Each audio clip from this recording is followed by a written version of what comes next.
29 de março. Sejam muito bem-vindos ao Plano Anual de Leitura da Bíblia com Rosânia e Lana. Hoje nós leremos Samuel 18 a 20. Vamos começar? Tá muito bom esse livro, hein? Ontem a gente falou sobre Davi, Saul e Davi. Vamos ver o que Deus tem para hoje. Vamos lá. 18. Saul e Davi terminaram a sua conversa. Jonatas, filho de Saul, começou a sentir uma profunda amizade por Davi e veio amá-lo como a si mesmo. Daquele dia em diante, Saul levou Davi para sua casa e não deixou que voltasse para a casa de seu pai. Jonatas e Davi fizeram um juramento de amizade, pois Jonatas tinha grande amor por Davi. Ele tirou a capa que estava usando e deu a Davi. Deu também a sua túnica militar, a espada, o arco e o cinto. Davi saiu-se bem em todos os lugares onde Saul o enviou. Então Saul o promoveu a comandante do seu exército, e isso agradou a todo o exército, inclusive a outros oficiais. A inveja de Saul. Quando os soldados estavam voltando para casa, depois de Davi ter matado Golias, as mulheres de todas as cidades de Israel saíram para encontrar o rei Saul. Elas cantavam canções alegres, dançavam e tocavam pandeiros e lira. Alegravam-se e cantavam assim: Saul matou 1000, Davi matou 10.000. E Saul não gostou disso, ficou zangado e disse: para mim as mulheres deram 1000, mas para Davi deram 10.000. A única coisa que está faltando agora é ele ser rei. E desse dia em diante, Saul começou a ter ciúmes de Davi e a desconfiar dele. No dia seguinte, um espírito mau mandado por Deus dominou Saul, e ele começou a agir como louco dentro de casa. Davi estava tocando lira como fazia todos os dias, e Saul estava segurando uma lança. Então Saul pensou assim: vou espetar Davi na parede. E atirou a lança contra ele 2 vezes, porém nas 2 vezes Davi se desviou. O Senhor estava com Davi e havia abandonado Saul, por isso Saul tinha medo de Davi. Então Saul o afastou de si, pondo-o como oficial comandante de 1000 homens. Davi comandava os seus soldados na batalha. E tudo o que fazia dava certo, pois o Senhor estava com ele. Saul viu o sucesso de Davi e ficou ainda mais com medo dele. Mas em Israel e em Judá todos amavam Davi, porque ele era um líder corajoso. Davi casa com a filha de Saul. Então Saul disse a Davi: aqui está Merabe, a minha filha mais velha. Eu a darei em casamento a você, com a condição de que você me sirva como soldado valente e fiel e lute na batalha de Deus, o Senhor. Saul pensava que desta maneira os filisteus matariam Davi, e assim não teria ele mesmo de fazer isso. Davi respondeu: quem sou eu e quem é minha família em Israel para que eu seja genro do rei? Mas quando chegou a época de Merabe ser dada em casamento a Davi, ela foi dada a um homem chamado Adriel, da cidade de Meolá. Porém Mical, a outra filha de Saul, apaixonou-se por Davi. E quando Saul soube disso, ficou contente. Ele pensou: vou dar Mical em casamento a Davi, e ela servirá como uma armadilha para que ele seja morto pelos filisteus. Então, pela 2ª vez, Saul disse a Davi: você será meu genro. Ele mandou que os seus oficiais conversassem em particular com Davi e dissessem a ele: o rei e todos os oficiais gostam de você. Essa é uma boa ocasião para você casar com a filha dele. Então eles falaram com Davi e ele respondeu: ser genro do rei é uma honra grande demais para uma pessoa pobre e sem valor como eu. Os oficiais contaram a Saul o que Davi tinha dito, e ele ordenou que dissessem o seguinte a Davi: tudo o que o rei quer de você em pagamento pela noiva são os prepúcios de 100 filisteus mortos, como vingança contra o inimigo dele.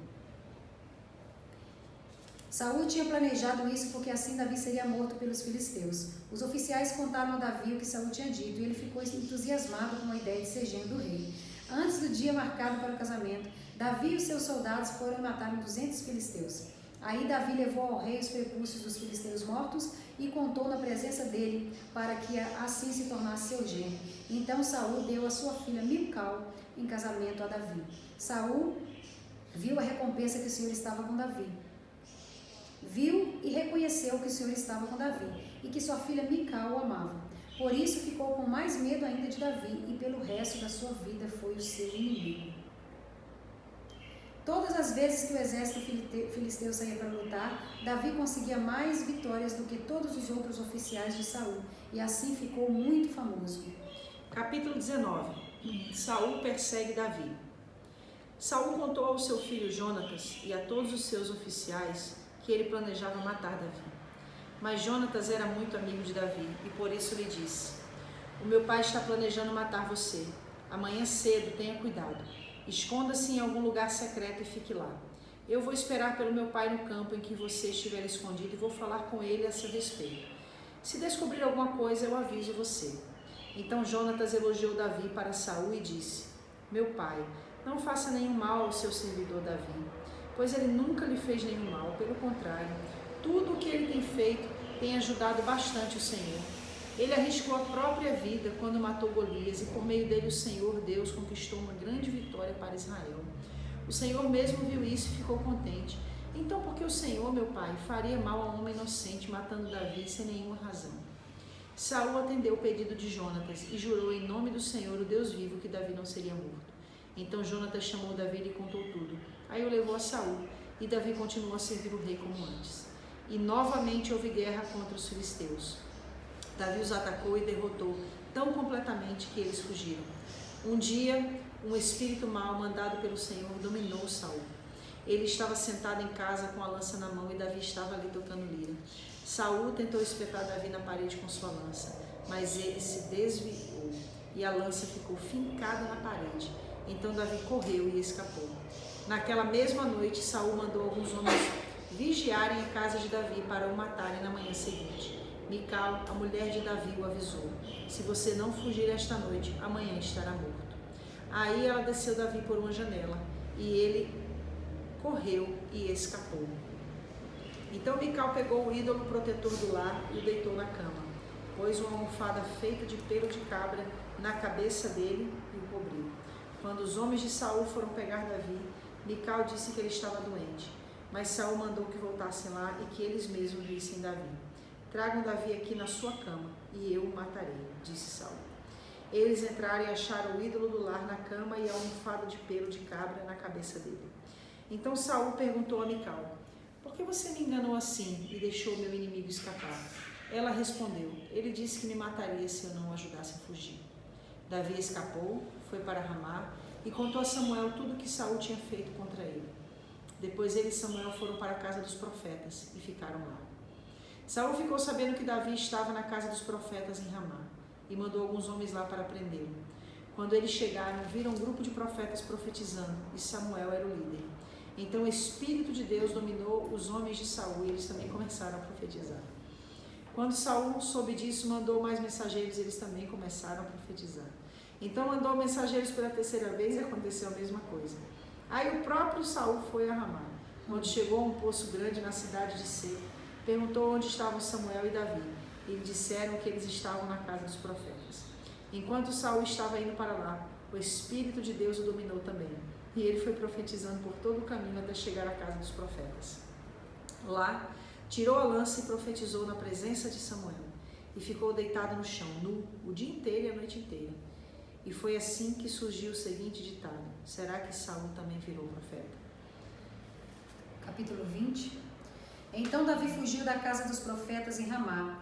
Foi até o lugar onde Jonatas estava e disse: o que foi que eu fiz? Qual foi o meu crime? Que mal eu fiz ao seu pai para ele querer me matar? Jonatas respondeu: que Deus não permita que você morra.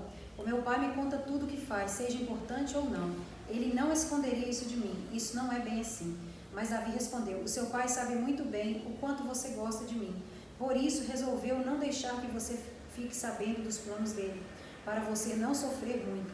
Eu juro pela sua vida e pela vida de Deus, o Senhor, que estou bem perto da morte.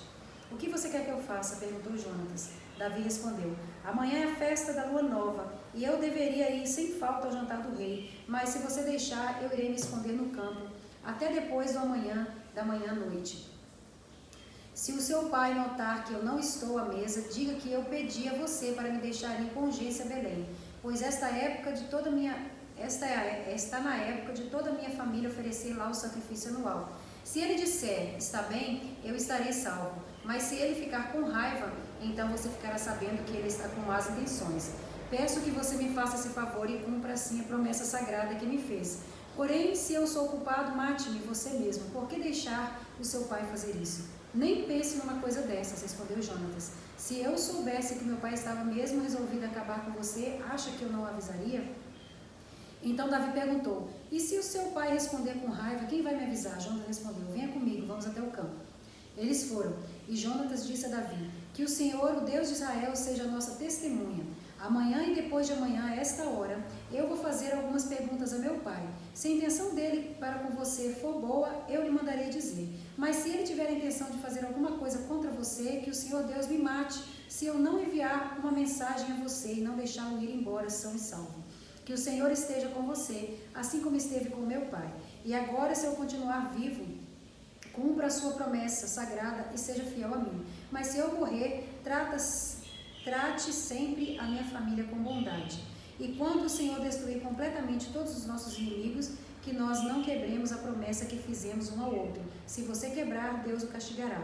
Novamente, Jonatas fez um juramento de amizade a Davi, pois ele amava Davi como a si mesmo, e disse a Davi, amanhã é a festa de lua nova, e se você não estiver lá, a sua falta será notada. Depois de amanhã, a sua falta será notada ainda mais.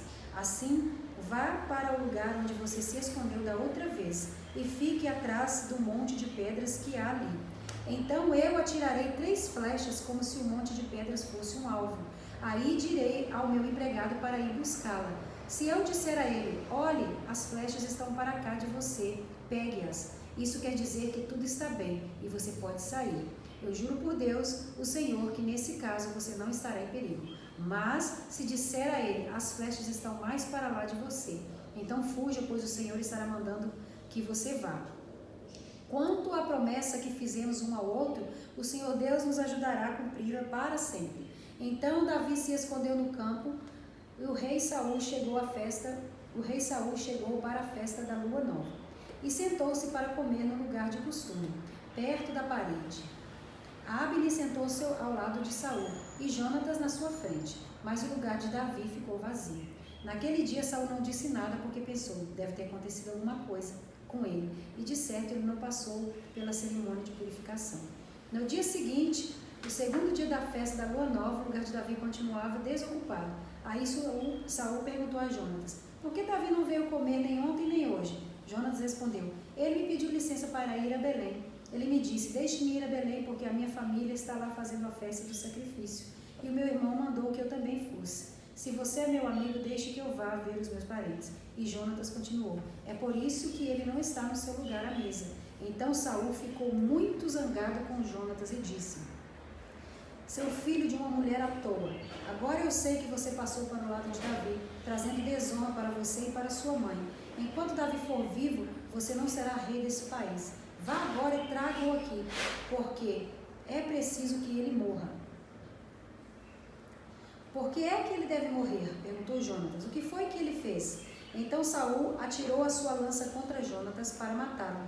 E assim Jonatas compreendeu que o seu pai estava mesmo resolvido a matar Davi. Jonatas levantou-se furioso da mesa e não comeu nada naquele dia, o segundo dia da festa da lua nova. Ele estava muito sentido porque Saul tinha insultado Davi. Na manhã seguinte, ele foi ao campo a fim de encontrar Davi como tinha combinado. Levou consigo um rapazinho e disse, corra e vai buscar a flecha que eu atirar. O rapaz correu e Jonatas atirou uma flecha que passou além dele. Quando o rapaz chegou ao lugar onde a flecha tinha caído, Jonatas gritou, a flecha caiu mais para lá de você, não fica aí parado, ande logo. O rapaz pegou as flechas e voltou para perto do seu patrão, não sabendo o que queria dizer tudo aquilo. Somente Jonatas e Davi sabiam. Aí Jonatas entregou as suas armas ao rapaz e mandou que as levasse de volta para a cidade. Depois que o rapaz foi embora, Davi saiu de trás de um monte de pedras, jogou-se no chão e encostou o rosto na terra 3 vezes. Então eles se beijaram, chorando, e a tristeza de Davi era maior do que a de Jonatas. Aí Jonatas disse a Davi, Deus esteja com você. O Senhor Deus fará com que você e eu e os seus descendentes e os meus cumpramos sempre a promessa sagrada que nós fizemos um ao outro. Então Davi partiu e Jonatas voltou para a cidade. Uau, fechou. Vamos falar um pouquinho agora sobre essa perseguição de Saul a Davi. Pode falar, mas deixa eu só dar uma adendo. Saul só demonstra aqui aquilo que nós deduzimos ontem, que nós chegamos à conclusão ontem, né? Ele tinha uma autoestima baixa, ele tinha inveja, ele tinha ciúme, resultado dessa autoestima baixa, porque ele nunca viu quem ele era em Deus, que é totalmente diferente de Davi, né? Aqui a gente vê os reflexos de uma pessoa realmente... E essa perseguição de Saul a Davi era consequência exatamente disso. Ele não conhecia o seu valor, ele não tinha uma autoimagem acerca de si mesmo, né? Mas ele sabia curada. que ele tinha. E obviamente o fato dele não ter essa autoimagem de si mesmo curada, ele vivia com medo de ser substituído. Ou de ter pessoas melhores que ele. Melhores do que ele. Ele não conseguia, na realidade, conviver com o fato de que Davi tinha os seus pretéritos melhor do que ele. Tinha características que o estabelecia como alguém que exerceria o reinado com muito mais excelência do que ele. E aí ele começa realmente a perseguir a Davi porque temia que Davi tomasse o lugar dele. Só que a gente percebe uma coisa muito interessante. Nós lemos em 1 Samuel, capítulo 16, e é sobre isso que eu queria falar. Quando Samuel vai lá para ungir um dos filhos de Jessé, rei sobre Israel. E aí Davi vai e recebe de Samuel essa palavra: hoje o Senhor está te ungindo como rei de Israel. Davi, ele poderia ter prontamente com essa palavra já reivindicado o seu reinado. E aqui eu paro e penso, como que a gente precisa ter maturidade acerca das promessas que a gente recebe da parte de Deus. E saber que ela vai se cumprir, né? Ela tem um tempo específico. Ele poderia ter reivindicado o seu reinado, porque já tinha recebido a unção de Deus para isso. Ele poderia ter usado da loucura de Saul, porque Saul foi atormentado por um espírito, que inclusive a Bíblia diz que veio da parte de Deus, para o tornar com atitudes de uma pessoa louca. E ainda assim a gente vê Davi guerreando em prol de Saul, Davi procurando tranquilizar o coração de Saul, procurando mostrar que estava ali para somar, para agregar com ele, mas ainda assim a gente vê Saul com toda essa posição de inveja, toda essa posição de estar perseguindo a Davi. E só para eu concluir essa linha de raciocínio quantas pessoas hoje em dia elas não recebem uma promessa da parte de Deus, que Deus tem um ministério para elas, Deus tem um chamado para a vida delas, e muitas vezes elas se antecipam. Elas já querem aquele ministério naquela hora, elas já querem aquele reino naquela hora, elas já querem aquele estabelecimento naquele momento, mas mais uma vez, a gente já tem falado sobre isso várias vezes, né? Acho que Deus quer nos ensinar muito pontualmente que a promessa dele não é o que a gente é naquele momento, é apontando o propósito dele para a nossa vida. A gente sempre tem falado, né? É um caminho de preparo. E abrindo uma vírgula nisso aí que você está falando, as pessoas que sabem quem são em Deus, ele não tem pressa. Ele não sai atropelando, passando por cima de pessoas. Quantas vezes a gente vê isso, né? As pessoas, ministerialmente falando, inclusive hoje, a gente vê tanto isso nos ministérios, no reino de Deus sobre a terra, né? Os representantes de Deus sobre a terra, como se correr ou passar na frente das pessoas fosse ter algum efeito diante do Deus Todo-Poderoso, né? O efeito diante de Deus é respeitar o tempo dele, obedecer e acreditar naquilo que ele tem em Deus, no papel que você vai desempenhar no reino de Deus. E é isso que eu vi isso muito na minha vida, no pastoreio, na época que eu fui missionária também. Eu via muito isso, acho que todo mundo vê isso, né? Acho que isso faz parte da humanidade, desde a época de Davi, desde a época do começo, enfim. E isso está intrínseco na alma, no coração do homem. E cabe a nós a vencer esse tipo de sensação, esse tipo de atitude, né? Que a gente percebe que Davi poderia sim ter vencido, igual a Bíblia diz que Deus permitiu o espírito mau, né? Atormentá-lo. Na verdade, Deus mandou o espírito mal, mas na verdade Deus permitiu que ele fosse tomado daquilo que ele estava cavando. Ele deu uma brecha para aquilo. Não, né? daquilo que ele cavava todos os dias em seus pensamentos. Então a escolha nossa como homens e mulheres de Deus é totalmente nossa. Entendeu? A nossa escolha é escolher acreditar que fomos chamados realmente. Não adianta você professar e acreditar que é chamado e não dar sinais de que realmente acredita.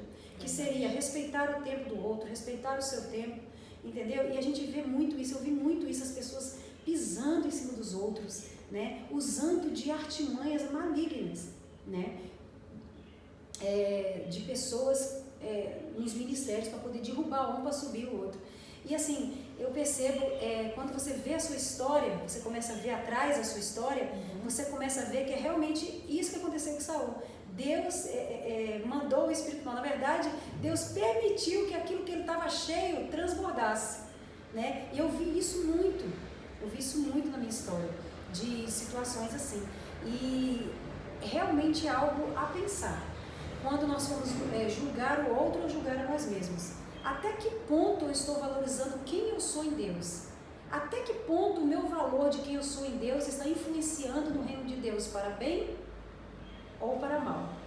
Então aqui eu vejo claramente que Saul ele poderia ter escrito uma outra história, porque no começo aqui ele tinha uma outra história com Deus. Né? Todo mundo tem oportunidade, mas como você vai desenvolver isso, reconhecendo quem você é que vai determinar o que você vai apresentar a Deus, né, quando chegar o momento. E é muito forte isso aqui na minha cabeça, isso foi muito claro, eu voltei lá no começo do meu ministério. Fique com essa palavra, que você possa entender que o que Deus tem para a sua vida é independente do que Ele tem na vida do outro. Que ninguém vai tomar o lugar que Deus tem para você. E na continuidade do que nós vamos ler, nós vamos perceber que Davi ele teve várias chances de matar Saul, de se vingar de Saul, para exercer o reinado que Deus já tinha dado para ele. Mas ele sabia quem ele era. Esperava. E ele mesmo sabia quem ele era. Porque não era a posição que definia quem ele era o que Deus já tinha falado a respeito dele, no momento certo. E ele acreditou, né? Porque você também tem que acreditar no que Deus fala a seu respeito. Não é verdade? É verdade. Então tá, gente. Até Samuel, 1 Samuel 21. Nos encontramos lá. Que Deus abençoe a sua vida.